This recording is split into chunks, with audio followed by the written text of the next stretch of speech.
Amen, amen. So good morning, good afternoon, and good evening.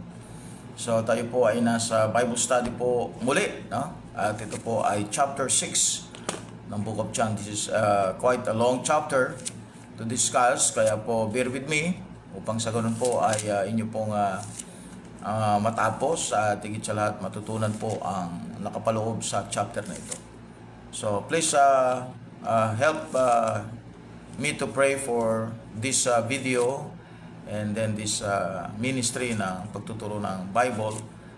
Nagamitin ng Panginoon Diyos ito para po sa maraming mga tao na they are willing to study the Word of God and those people who are seeking for the truth. Okay, so let's continue, no? Sa chapter 6 na po tayo. Nung nakaraan po, we have done chapter 5 at i-review lang po natin na nasa chapter 5, ano? So we're now in chapter 6, no? So to chapter 5, we have discussed the healing of the impotent man. So verse 1 hanggang verse 16. Okay, and then we have discussed also God the Son's equality with God the Father. So that is from verse 17 up to verse 27. And we have discussed also the two resurrections in verse 28 and 29 and the witness of Jesus Christ. Verse 30 up to verse 47. So we're now in chapter number 6. The feeding of the 5,000. So this story can also be seen and read in Matthew 14, verse 13 to 21. Okay, so another gospel is in Mark 6, verse 32 to 44, and in Luke chapter 9, verse 10 to 17. So itong four gospels, Matthew, Mark, Luke, and John, ay dinescribe at kinuwento ang feeding of the 5,000. Okay, so good afternoon po, no? Sister Mila the Bukol, no? Okay, actually good evening na, no? Mag-alas 6 na. So maraming salamat po sa inyo pong pag-join sa ating Bible study ngayon. So after these things, Jesus went over the Sea of Galilee, which is the Sea of Tiberias, no? So dito po ay nasa dagat na sila ng Tiberias. Okay, which is the Sea of Tiberias, no? Sabi ng Bible, of these things went over the Sea of Galilee, which is the Sea of Tiberias. Okay, so we have the Sea of Galilee, which is the Sea of Tiberias. Okay, and a great multitude followed him because they saw his miracles which he did on them that were diseased. No, ito po ay makita natin na nangyari po sa chapter 4. Okay? Na kung saan po nagkaroon ng second public ministry at ang isang miracle ng Panginoon doon sa Cana of Galilee. Alright? So bakit po may mga healings? I've told you na ito po ay dahilan sapagkat Jesus Christ is trying to encourage or trying to believe, no? He's trying to convince the Jewish people that he is the Messiah through his miracles. Okay, through his miracles. Pagkat ang mga Hudyo po, they're seek for a sign. At yun ang kanilang tinitingnan, yung mga sign na yun, yung wonders, yung healing. So kaya punong-puno ng mga healings and wonders ang makita mo sa ministry ni Jesus Christ for 3.5 years. Okay, John chapter 6, the feeding of the 5,000. After these things, Jesus went over the Sea of Galilee, which is the Sea of Tiberias. And Jesus went up into a mountain, and there he sat with his disciples. He is in the mountain with his disciples, and he sat with his disciples. And the Passover, a feast of the Jews, was nigh. So this is the Passover in the book of John. So ito ay we have also told you that I have also told you that in the book of John we have at least 4 Passovers.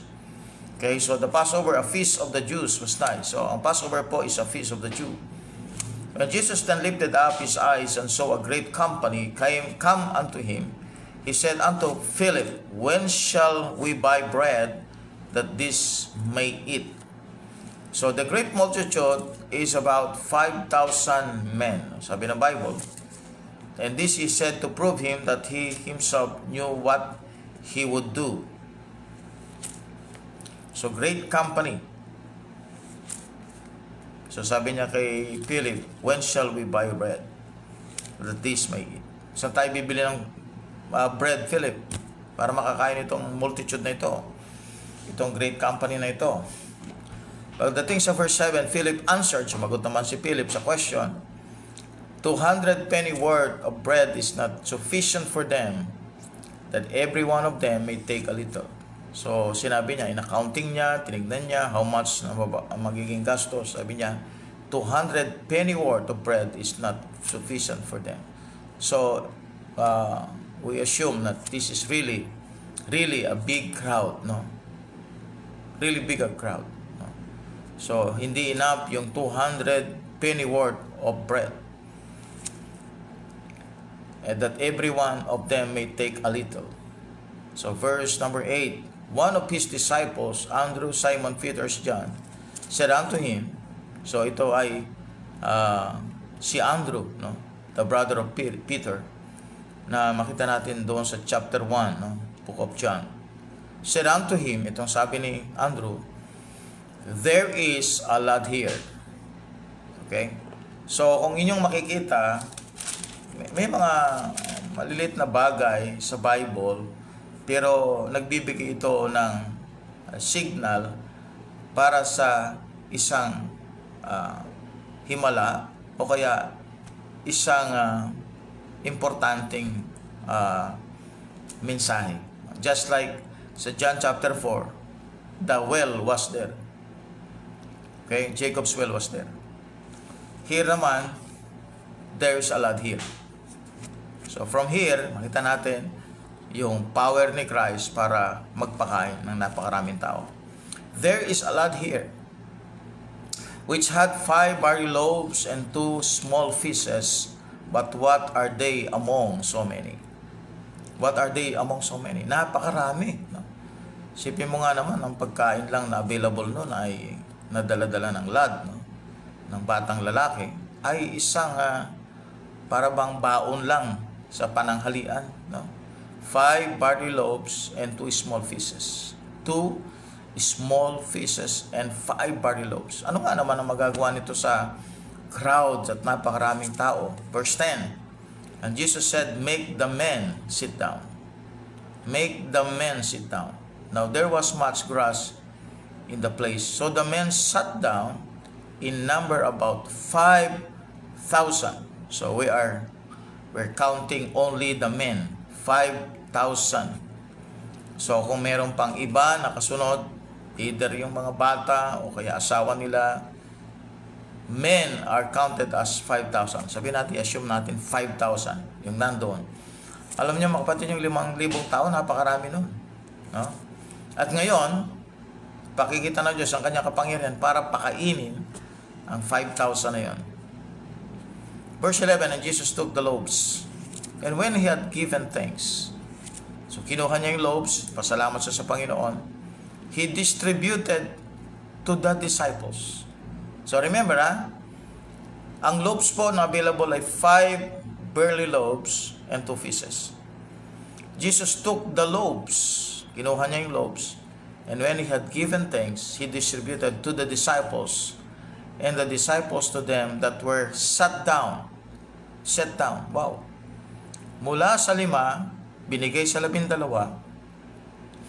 yung 12 ibinigay naman sa 5,000 tao. So that is amazing.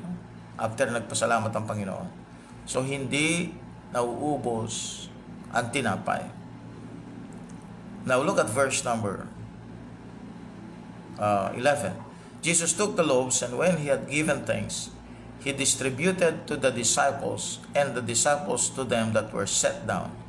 And likewise, the fishes, as much as they would. So doon sa 2 na fishes, binigay sa 12. Nag-multiply na, no?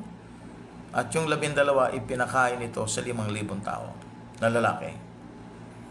Look at verse number 12. Watch this. Sabi ng Bible, when they were filled. Wow, saan galing po yung nagbusog sa kanila nung panahon na yon. It came only from the 5 loaves and 2 fishes. Alright? So sa panahon ito, mayaman ka para mapakain mo yung 5,000 tao. With 5 loaves and 2 fishes. So mayaman ang Panginoon. Bakit? Sapagkat napakain niya yung 5,000 tao. Out of 2 fishes and 5 loaves. When they were filled, he said unto his disciples, gather up the fragments that remain, that nothing be lost. Wow. That is really amazing, no? Sapagkat po, mula sa 5 at 2 isda, mayroon pang natira. May fragments pa that remain, that nothing be lost. Nothing be lost. So, nang ibig sabihin nito, ibig sabihin gusto niyang ipunin lahat. After na napakain ng lahat, ipunin ng lahat. And you will see that in verse 13, therefore they gathered them together and filled 12 baskets with the fragments of the 5 barley loaves, which remained over and above unto them that had eaten. Nabusog na sila, may sobra pa. And according to the Bible, then those men, when they had seen the miracle that Jesus did, said, this is of a truth, that prophet that should come into the world. So 12 baskets full. Para saan po ito? No? For the rest of the world. For the rest of the Jewish nation. Kasi nga 12 baskets, ibig sabihin 12 baskets for each tribe of Israel. Wow. Each tribe merong isang basket. So ibig sabihin, kung tutuloy-tuloy pala ito, papakainin na niya talaga yung buong nation ng Israel. Bakit po ganon? No? Sapagkat po may prophecy ka sa Bible, no? At makita natin yan, mangyayari, mapupulfill dyan sa time ng Revelation chapter 12, that Jesus Christ is going to feed the nation Israel in the wilderness. No? Similarly, kung paano pinakain ng Panginoon Diyos Ama ang mga Israelites for 40 years, in the wilderness. You see that? So, yun ang connection no? So, ito yung pagpapatunay na sino ba ang Diyos sa Old Testament na nagpapakain sa Israel? At sino ba ang Diyos sa panahong ito nagpapakain sa Israel? Iisa lamang Diyos, no? And Jesus Christ is the God who feed them in the wilderness, and He is now the God who is feeding them in this time, no? Na kung saan po they were gathered. So that is a picture of that. So yung 12 baskets will be for the rest of the nation. Okay? So alam natin, hindi nangyari yan because something happened doon sa pagtanggap ng Israel sa ating Panginoon. Okay, verse number 15 up to verse 21. Jesus walks on the water. So this can be seen in Matthew 14, verse 22 to 34, and also in Mark 6, verse 45 to 53. No? So yung Gospels na makita natin itong paglakad ni Kristo sa ibabaw ng tubig ay sa Matthew 14, verse 22 to 34, and Mark 6, verse 45 to 53.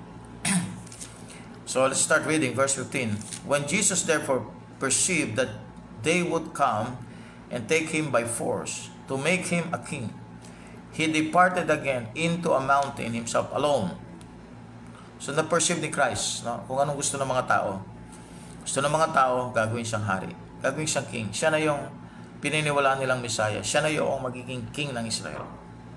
And they're doing it by force. Now, remember, ang Panginoon, hindi siya po darating sa kanila as king. Although, He came for them as a king. Pero hindi siya mag-institute ng kingdom unless otherwise they are converted to Christ. They're converted. Their heart is converted to Christ. Kaya nga, Matthew 6:33, seek ye first, is now telling the nation Israel, seek ye first the kingdom of God and His righteousness, and all these things shall be added unto you. So the kingdom will come only when Israel is converted to God, when they have repented all, or they all repented from their sins. So that's God's requirement. Pero hindi po ginusto ng Panginoon yan na mangyari yan by force. Kaya nga, he left them, he went to the mountain alone. Okay, verse 16, para hindi siya matempt na gawin siyang hari ng mga tao. Verse 16, matulad kay King Saul, no? Si King Saul, people's choice yan si King Saul. So, ginawa siyang king ng mga tao, bagaman hindi siya ang pinili ng Panginoon Diyos.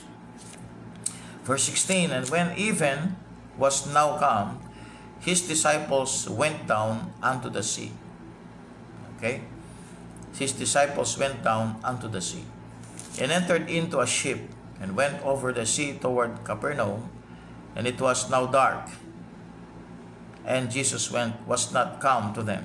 So wala si Kristos, nakasama nila, he is alone in the mountain, and these disciples went into the ship, and went over the sea toward Capernaum. So nandito na sila ngayon, no? Sa situation, nasa karagatan na sila, going to Capernaum,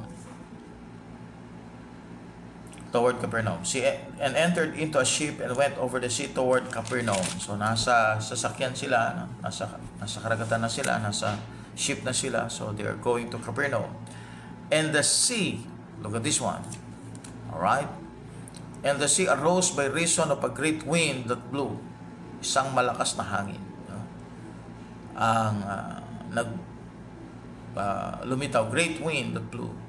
So when they had rowed about 25 and 30 furlongs, they see Jesus walking on the sea, and drawing nigh unto the ship, and they were afraid. So remember, it's a dark night, it's a dark time, and then napakalakas ng hangin, and then nakita nila si Jesus Christ. Na-perceive nila, nakita nila, no? Nakilala nila. Sabi nila, that's Jesus, that's the Lord, that's Jesus, that's our Master, that's our Rabbi, walking on the sea and drawing nigh unto the ship, and they were afraid. Takot sila, no? But he said unto them, it is I, be not afraid. They see Jesus. Then they willingly receive him into the ship. So, tinanggap nila si Christ, and immediately the ship was at the land whither they went. And they willingly received him into the ship, and immediately the ship was at the land whither they went. Okay. Now, we check natin po sa Matthew 14. Let's see also, let's go to Mark 6. Mark 6. Sapagkat po, when Jesus Christ was walking on the sea, meron pang ibang bagay na nangyari. Let's see in Mark chapter 6. Mark chapter 6, verse 45 to 53. Mark 6, verse 45. Yan. Jesus walks on the Sea of Galilee. So, doon po sa verse number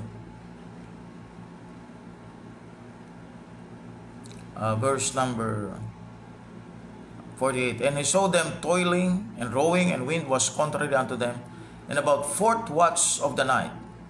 So that might be around 4th watch of the night. 4th watch, no?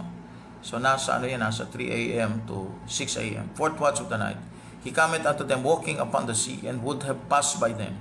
But when they saw him walking on the sea, they supposed it had been a spirit, and cried out. So ang tingin nila, spirit, no? So, and they all saw him and were troubled. Immediately he talked with them and said unto them, be of good cheer, it is I, be not afraid. Okay, so nagpakilala ang Panginoon sa kanila, no?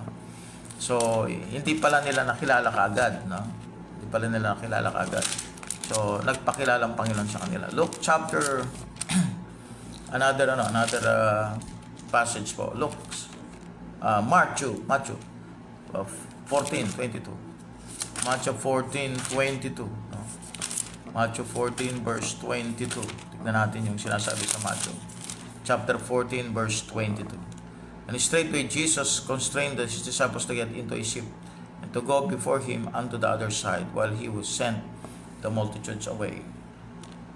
So dito na-prove ng Panginoon ang kanyang pagka-Diyos, no? Verse number 26. And when the disciples saw him walking on the sea, they were troubled, saying, it is a spirit, and they cried out for fear. So hindi po nila na pansin, no? Hindi pa nila nakilala pala kaagad na si Kristo yon. They thought it's a spirit. But straightway Jesus spake unto them, saying, Be of good cheer, it is I, be not afraid. And Peter answered him and said, Lord, if it be thou, bid me come unto the sea on the water. So hindi ito nakita sa John, hindi sinabi ito sa John chapter 6. Merong nangyari, no?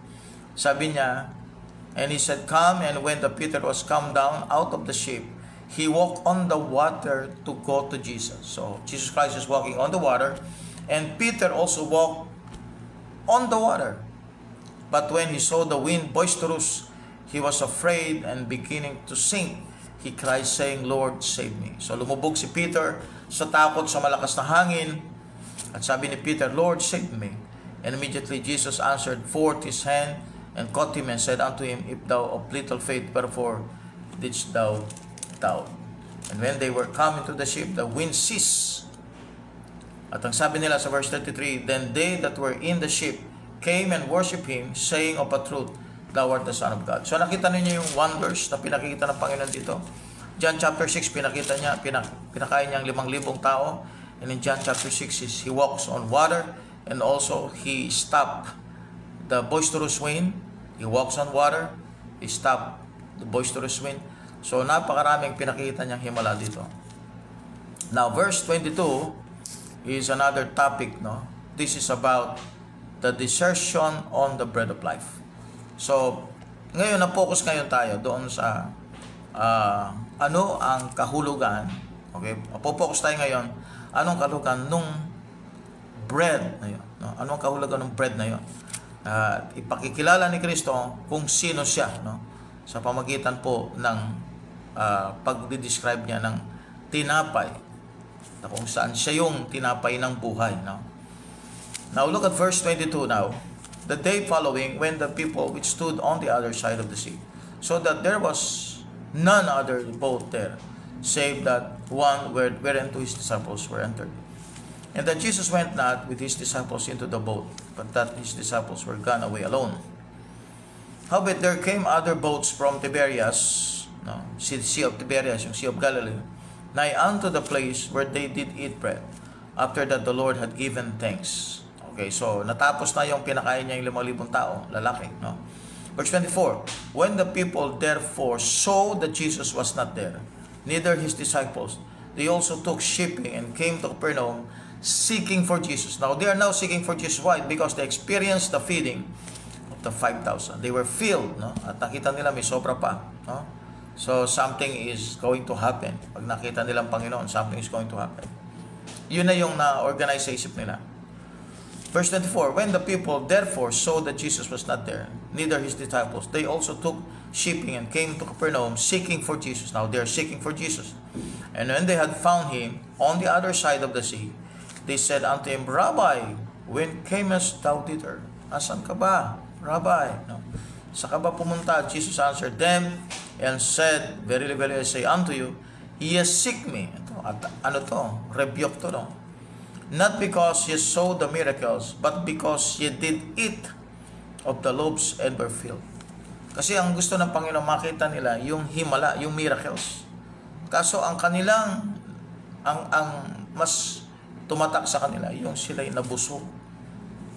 Okay? So physical po yung kanilang nakita, na nagsupay sa kanilang pangangailangan. Labor not, sabi ni Kristo sa verse 27, Labor not for the meat which perisheth, but for the meat which endureth unto everlasting life. Labor not for the meat which perisheth, but for the meat which endureth unto everlasting life, which the Son of Man shall give unto you, for him hath God the Father sealed. Sabi niya, may mas mahalaga pa na balak ang Diyos sa inyo, hindi lang kayo ipakainin at busugin, kung hindi bigyan kayo ng buhay na walang hanggan. Yun ang dapat i-achieve ninyo, yun ang dapat makuha ninyo. Kaya wag kayong mag-labor sa meat na sisira. Verse 28, Then said they unto him, What shall we do, that we might work the works of God? Anong gagawin namin para magawa namin yung mga gawa ng Diyos? Verse 29, Jesus answered and said unto them, ito mahalaga, sa chapter 6 na ito, This is the work of God. Ito ang trabaho ng Diyos. This is the work of God. This is the work of God. that ye believe on him whom he hath sent. This is the work of God. What is that? That ye believe on him whom he hath sent. Ito ang trabaho ng Diyos, na maniwala kayo sa kanyang sinugo. And sino yon? Si Kristo na yon, ano? Maniwala kayo sa akin. That is the work of God. If you want to do the work of God, then you have to believe on me. Yun ang ibig sabihin ni Christ. So you can see in connection with verse 29 sa John 5:36 and John 17:4, no? May similarity po ito, no? Okay, so let's move to verse 30. They said therefore unto him, what sign? There you go, no? Tignan ninyo, no? Because Israel seek for a sign. They said therefore unto him, what sign shewest thou then, that we may see and believe thee? What doest thou work? That we may believe thee, para maniwala kami sa iyo. See, that sign is important sa Israel. That we may believe thee. What dost thou work?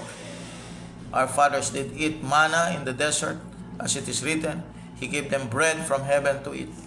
Then Jesus said unto them, verily, verily, I say unto you, Moses gave you not that bread from heaven, but my Father. Kinokorek niya sila. Hindi si Moses ang nagbigay, kundi yung Ama. But my Father, yung Ama ko. No? Now, he's now telling them that I am God like him. My Father giveth you the true bread from heaven. From the bread of God, for the bread of God is He. Now look at this one. No?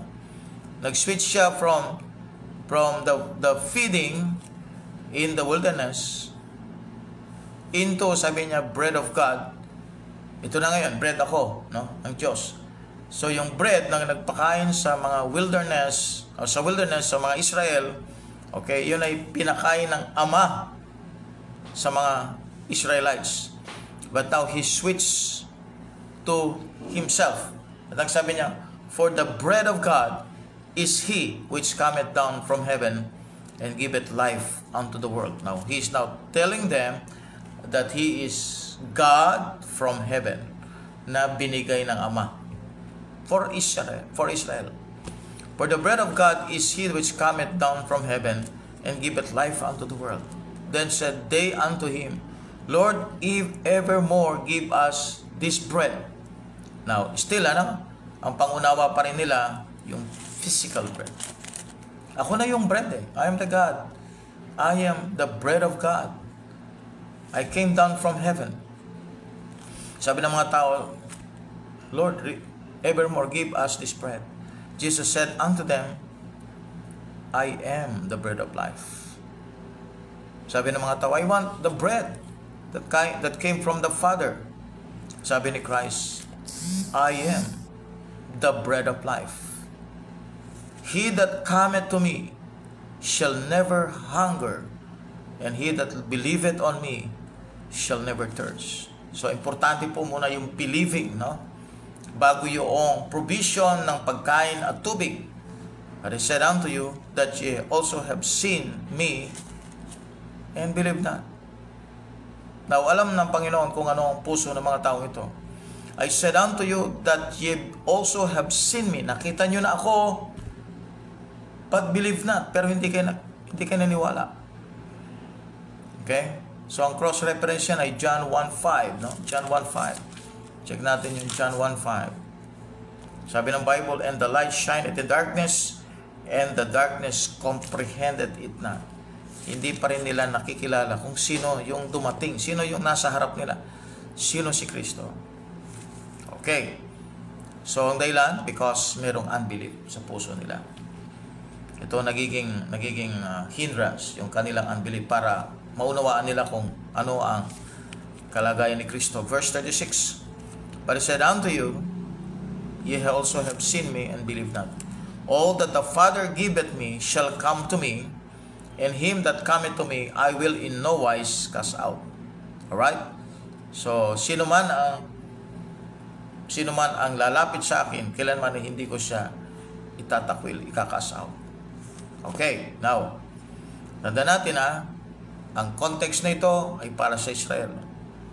Ang context na ito ay para sa mga maniniwala kay Kristo. That's the context. Now, bakit importante yung verse 37? The promise was given to them. No? If any man comes to Jesus Christ, He will not turn him down. If God is willing to save you and His Son is able to save you, what is it that keeps you from being saved right now while you are reading this passage? So bakit mahalaga itong verse na ito? Sapagat anyone, okay, kung ilalagay natin sa application natin ngayon itong verse na ito, anyone who will come to Jesus Christ, He will not reject Him. So there's a chance to be saved for everyone. For everyone. Not for some, but for everyone. Sabi niya, all that the Father giveth me shall come to me, and him that cometh to me, I will in no wise cast out. Okay? Verse 38, for I came down from heaven, not to do mine own will, but the will of Him that sent me. Verse 39, and this is the Father's will. Now, ano yung will ng Ama? Which hath sent me, that of all which He hath given me, I shall lose nothing, but should raise it up again at the last day. Okay? So, yung maniniwala kay Kristo, okay, yun ang binigay ng Ama sa Kanya. Okay, now, papasok ngayon yung understanding na paano ngayon maliligtas ang tao kasi nga parang lumilitaw, meron ng nakahanda ang Ama na ibibigay kay Kristo. Now, ganito po, no?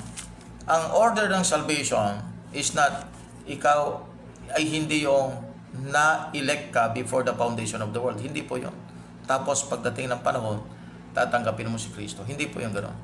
Actually, ang kaligtasan po ay para sa lahat. Hindi para sa mga elected lang o chosen lang. Hindi po gano'n ang tinuturo dito.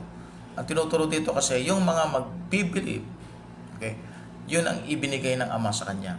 Pero still, hindi po yun dahil pinili sila ng Panginoon, kundi po sila po yung nakinig sa salita ng Diyos at naniwala kay Jesucristo. Kaya sila ngayon yung ipipresent sa Panginoong Hesus sa pamagitan ng Ama. No? Trabaho kasi ng Ama ang magligtas at pinadala niya yung Holy Spirit. Pinadala niya yung kanyang anak. No? Si Kristo, yun ang mamamatay sa cross. Yung Holy Spirit, yun yung magkukonvince naman sa tao. Yun ang magtuturo ng salita ng Diyos sa mga tao. Yun ang magsisil sa tao. Yun ang magliligtas sa tao. Kaya makita ninyo, it's the work of the Trinity. Salvation is the work of the Trinity. Pero ang portion natin, yung pinakaparang gagawin natin, is to believe. At ang salvation ay hindi po sa elected people lang. Ano? As we apply this verse to the New Testament salvation, hindi po para sa mga elect lang. Okay? Ang kaligtasan. Ang kaligtasan po ay para sa lahat. Kasi makita natin yan sa John 3:16 di ba? Bago tayo dumating sa John 6, meron ng John 3:16. Ano sabi niya? For God so loved the world that He gave His only begotten Son, that whosoever. So sa mundo, sino man sa kanila'y manampalataya, hindi mapapahamak bagkus magkakaroon ng buhay na walang hanggan. So the world is the recipient. No? And the blessed people are those that believe. So binigay si Kristo sa lahat ng tao. At sino man ang mananampalataya, sila yung pagpapalain ng Panginoon ng buhay na walang hanggan. So wag tayong papasok sa kaisipan na meron na talagang pinili ang Ama tapos ibibigay kay Kristo. Yun po ay Calvinistic idea. No? Hindi po Bible yun.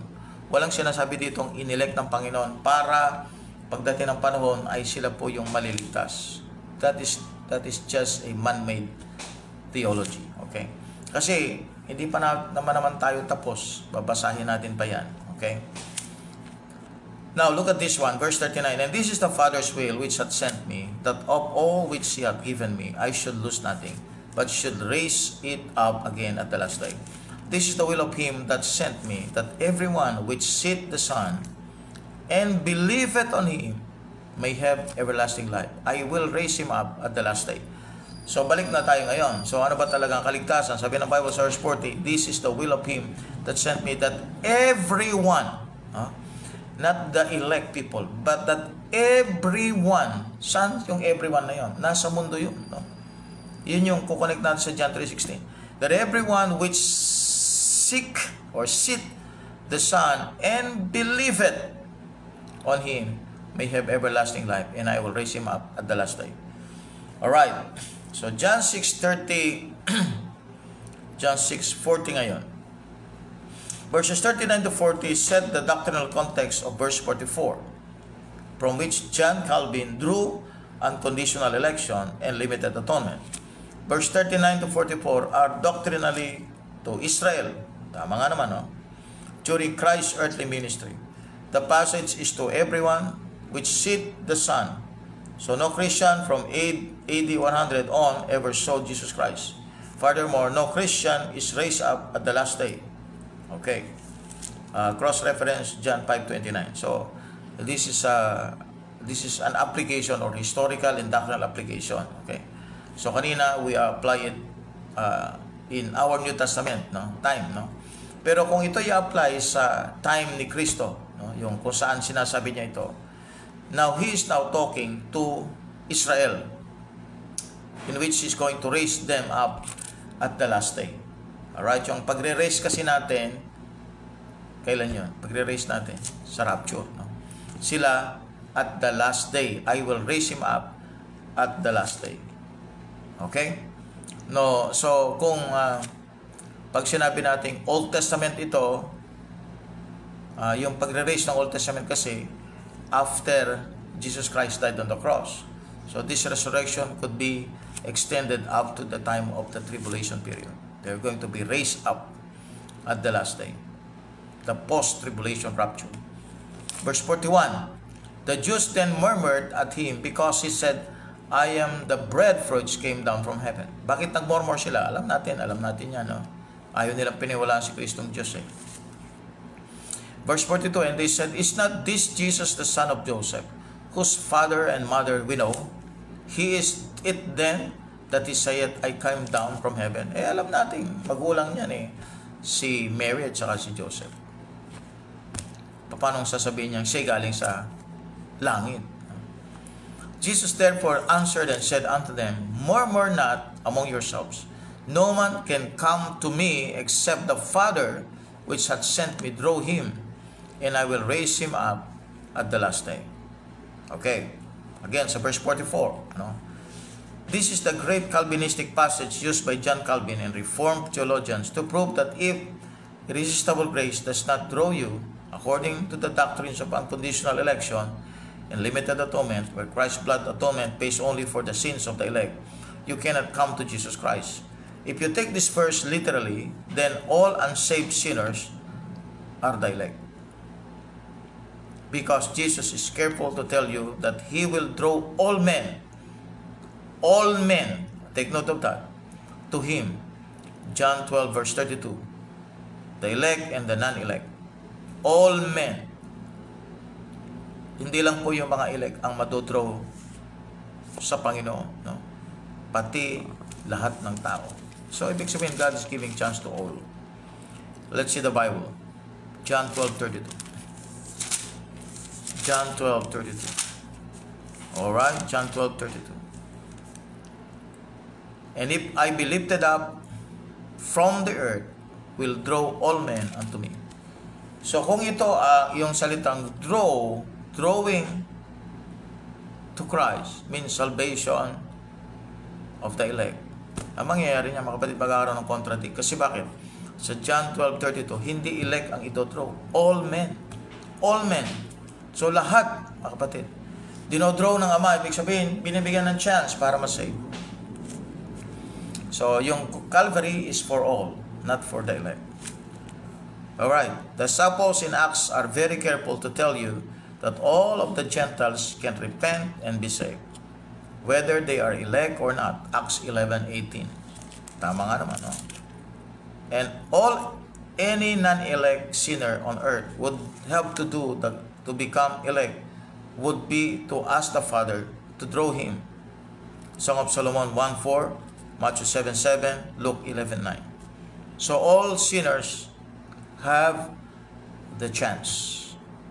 All sinners, they have the chance to be saved. Okay. Now let's move on. Verse 45. It is written in the prophets, and they shall be all taught of God. Every man therefore hath heard and hath learned of the Father cometh unto me. Not that any man hath seen the Father, save he which is of God. He hath seen the Father. Verily, verily, I say unto you, he that believeth on me had everlasting life. Alright, so New Testament salvation ito, no? Verily, verily, I say unto you, he that believeth on me had everlasting life. I am the bread of life. So, dire-diretso na po, mga kapatid. Talagang diniretso na niya ito sa mga tao. I am the bread of life. Your fathers did eat manna in the wilderness and are dead. This is the bread. Sinasabi niya yung kanyang sarili. This is the bread. Parang doon sa Matthew 16:18. This is the rock. Sino yung rock? Si Kristo. This is the bread which cometh down from heaven, that a man may eat thereof and not die. Now he's talking about spiritual. Spiritual, he's talking about the resurrection and shall not die. I am the living bread which came down from heaven. If any man eat of this bread, he shall live forever. And the bread that I will give is my flesh. Wow. Yung pala yung bread. Yung bread pala dito, walang iba kundi yung flesh niya. Which I will give for the life of the world. Very clear, no? Hindi po limited ang atonement. Binigay niya ito para sa buong mundo. Which I will give for the life of the world. Okay, now. So, naintindihan natin ngayon, yung flesh. Yung pala yung ibibigay niya. Okay? Now, so, makita natin yung bread was used as symbolical of His flesh. Alright, verse 52. The Jews therefore strove among themselves, saying, how can this man give us his flesh to eat? Ito na. So, meron ng confusion. Ang tingin nila kasi dito, yung flesh ni Christ, papakain niya sa kanila. Yun ang idea nila eh. No? Now, symbolical ito eh. No? Sabi niya, ako yung bread, at yung bread na yon, yun ang aking flesh. So, now he is talking about Calvary here. No? Verse 53, Then Jesus said unto them, Verily, verily, I say unto you, except ye eat the flesh of the Son of Man, and drink His blood, ye have no life in you. Now, ito na, no? Ito na ngayon yung verse, hanggang verse 56. Ito na yung verse na ginamit ng Roman Catholic Church sa Mass, sa Eucharist. Kaya yung tinapay, no? Hinokos-pokos siya ng priest, at yung tinapay na bread, na wafer, naging flesh talaga ni Christ. According to their teaching, no? Yung tinatawag niya teaching na transubstantiation. So, pag pinapakain ka sa misa, ang turo ng Roman Catholic to, hindi yun wafer, kundi karne talaga. Laman talaga ni Kristo. At yung wine na ininom ng priest, ay dugo talaga ni Christ. Cannibalism yun, ano? Kumakain ka ng laman ng tao, uminom ka ng dugo ng tao. Now, tanda natin, ito ay nagsimula sa symbolical, sapagkat sabi niya, I am the bread of life. Ang idea naman ng mga tao noon, paano ko makakain yung flesh mo? Because he's talking about a symbol that is going to die on the cross. And believing on that death will save a person. Now, hindi po yung iinumin at kakainin yung laman. Verse 54, Whoso eateth my flesh and drinketh my blood.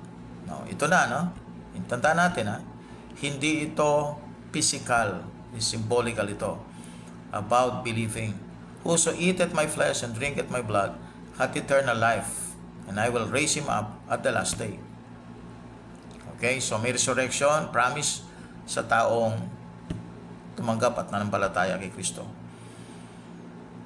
Okay, so sa John 6:54, this verse could not possibly be literal, for the drinking of blood is forbidden in all three testaments. Genesis 9:4, before the law, Leviticus 17 verse 10 to 14, under the law, and Acts 15:20 na Acts 15:20 under grace. So the Lord had already defined for the Jews what to do to have everlasting life. Back in verse 40 and verse 47. To make the verse teach the Roman Catholic Mass is nothing but sanctified cannibalism. Okay. Cannibalism. Verse 56, He that eateth my flesh and drinketh my blood dwelleth in me and I in him. As the living, ayun na, yung word na as, importante yan, symbolically. As the living, O Father, hath sent me, and I live by the Father, so he that eateth me, even he shall live by me. Eateth me, yung word na eateth, that is equivalent to believing Christ. As the living Father hath sent me, and I live by the Father, so he that eateth me, even he shall live by me. This is the bread which came down from heaven, not as your fathers did eat manna, and are dead. He that eateth of this bread shall live forever. These things said he in the synagogue as he taught in Capernaum. Parang naka-veil yung sinasabi ng Panginoon. Hindi niya dinediretso, no? Gumagamit siya ng mga parabolic, mga sentences na parabolic. So, by studying scriptures, you will see that eating and drinking is not a physical one. It is a symbolical of believing the Lord Jesus Christ. Kasi yung flesh na yon is going to offer that sa Calvary. That body is offered at Calvary. Okay. Now, verse 56. Verse 57 shows you that this verse has nothing to do with the physical, literal sacrifice, like the Roman Catholic Mass in any way, shape, or form. 1 Corinthians 10:4 told every heretical Bible-rejecting Catholic, all nuns, monks, popes, priests, and Knights of Columbus, that the meat and drink of verse 55 is spiritual. 1 Corinthians 10, verse 3-4. Jesus Christ doesn't live by literal eating His Father, and you won't live by literally eating Jesus Christ. Amen. Verse 57. As the living Father has sent me, and I live by the Father, so he that eateth me, even he shall live by me. So yung word na eating is not a physical eating. Mangyayari, magiging cannibal tayo lahat. 59. These things said he in the synagogue. He taught in Capernaum. Right? From Sea of Tiberias, they crossed the Sea of Tiberias, reached Capernaum. And now he is teaching in the synagogue. Many therefore of his disciples, when they had heard this, said, This is an hard saying. Ito na ngayon yung kanilang interpretation doon sa mga sinasabi ng Panginoon. This is an hard saying, who can hear it? When Jesus knew in himself that his disciples murmured at it, yung sa mga sinabi niya, he said unto them, that not this offend you? What and if ye shall see the Son of Man? Now he is now telling about his second coming, no? And his ascension. He's now telling about his ascension. Yung Son of Man, that's the Lord Jesus Christ, God manifest in the flesh. What and if ye shall see the Son of Man ascend up where he was before. Wow. Sino ba? Sino pa si Kristo talaga? Sabi niya, galing sa langit. Siyang bread of life. So sabi niya, now, lalo silang mamamangha kung makita nila na babalik si Kristo kung saan siya galing. So, hindi lang siya talaga anak ni Joseph at ni Mary. Siya ay God manifest in the flesh. Kaya nga po yung Son of Man na yun, that is God manifest in the flesh. It is the Spirit that quickeneth, the flesh profiteth nothing. The words that I speak unto you, they are spirit and they are life. So that is the meaning of eating and drinking. It is spiritual. It's not physical. Sabi niya, ang flesh, ang profit nun. Kakain ka, ubos na. Tapo na kaagad.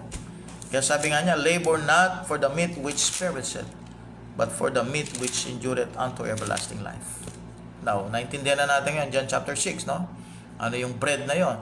Bakit siya nagpakain? Yung pala, magiging jumping board ni Christ yun para explain ng kanyang pagdating at anong gagawin nila sila'y dapat manampalataya sa Kanya. Verse 64, but there are some of you that believe not. For Jesus knew from the beginning who they were at that believed not and who should betray Him. So dito maintindihan natin kung bakit sinabi ng Panginoon na meron talagang dinrow ang Ama sa Kanya. Sapagat sa kanilang kalipunan, sa dami ng mga taong nakikinig sa Kanya, perceive na ni Christ kung sino ang maniniwala. Perceive na rin ni Christ kung sino yung hindi maniniwala. Okay? So hindi po yung pinilit silang maniwala, no?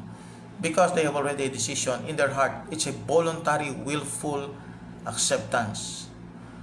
At perceive na ni Christ na may mga taong they are willfully rejecting Him. They are rejecting Christ. But there are some of you that believe not. For Jesus knew from the beginning who they were that believed not, and who should betray Him.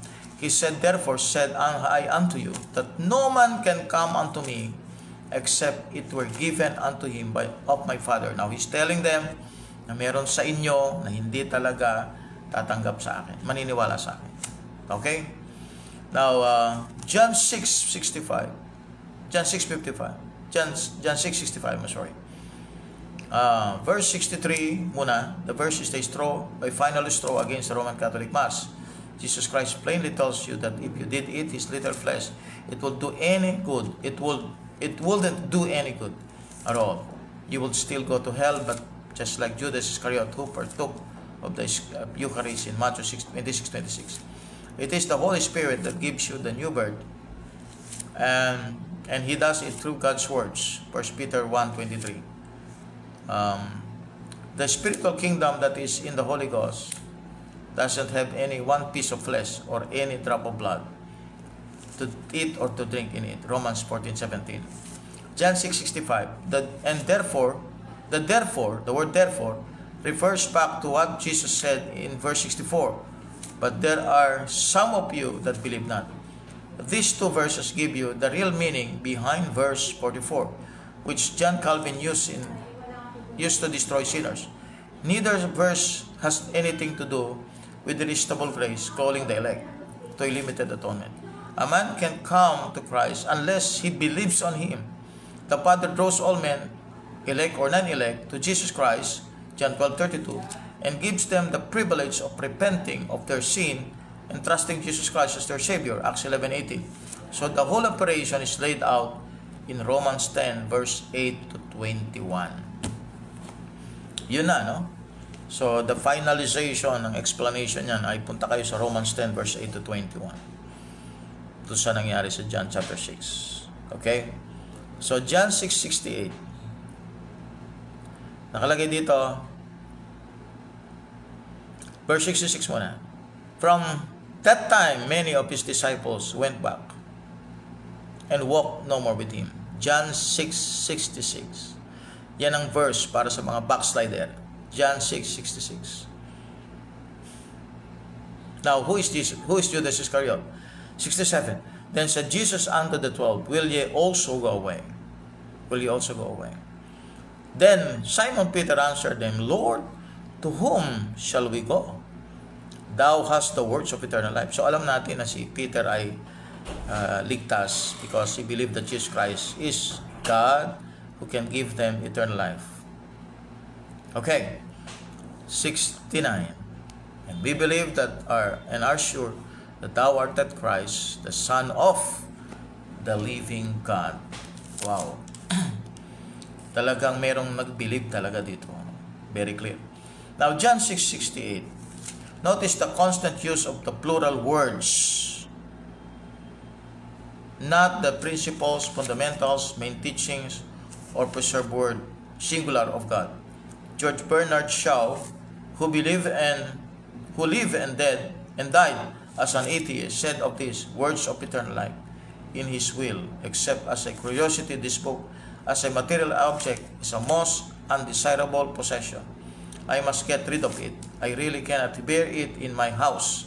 So yun yung atheist, no? It was sold for $50 at an auction.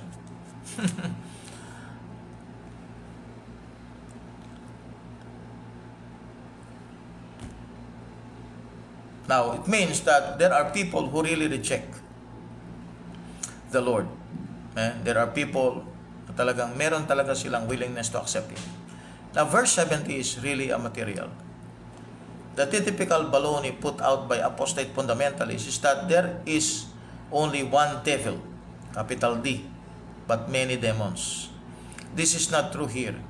Notice the indefinite article, a devil. Moreover, the Greek word for devil here is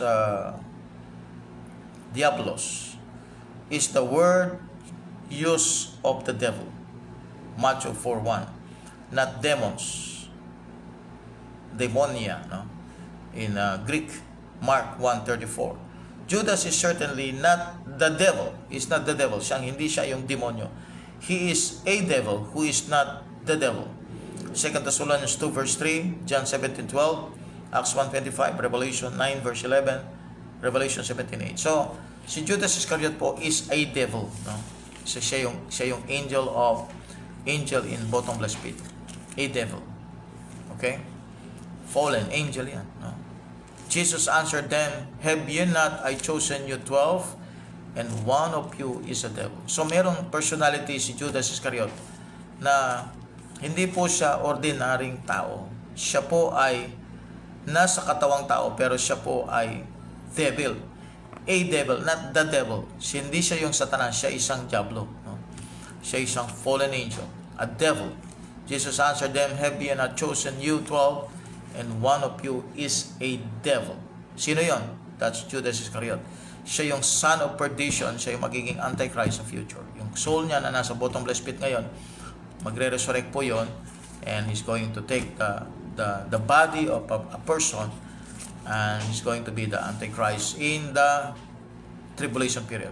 Verse 71, he spake of Judas Iscariot, the son of perdition, for he it is, or the son of Simon, for he it is was that should betray him, being one of the 12.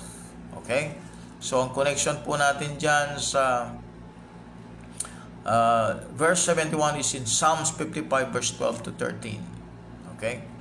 So, yan po yung character ni Judas Iscariot. And you will know him more. Tayo po ay nag-proceed pa sa chapter 13 and chapter 17. John 6:71. Interestingly enough, Judas Iscariot has 13 letters in it. He is the one who calls Jesus Master in John 13:13. Note of that verse, 13 words din yan. John 13:13 with 13 words, at yun po ay patungkol kay Judas Iscariot, which if you don't count the italicized word, has 13 words in it, consisting of 39 letters. And if you count all 12 apostles, put Christ, you have 13, of whom Judas is always the 13th member, no? Pang-13. Kaya there's something in number 13. Okay, so yan po mga kapatid, John chapter 6, i-wrap up po natin. So we have the feeding of the 5,000, that's in verse 1 to verse 14. Jesus walks on the water, that's 15 to 21. The desertion of the bread of life. Sino si Kristo?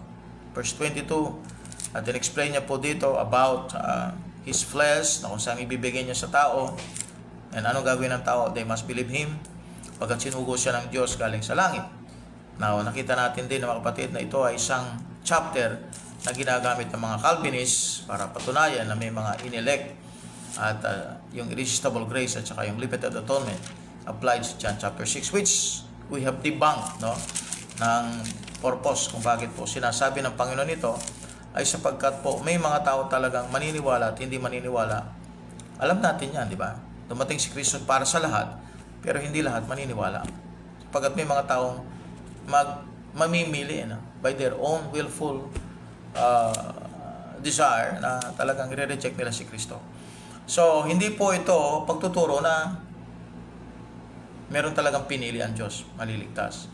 Kung hindi alam natin na ang kaligtasan ay binigay sa lahat. Okay? And then we have seen also the true personality of Judas Iscariot na binanggit po sa John 6:67 and John 6:71. So, yun lang po mga kapatid, and thank you so much kay Sister Nolene, Sister Anna, and Sister Mimi Ling F. Safari. Mimi Ling, no?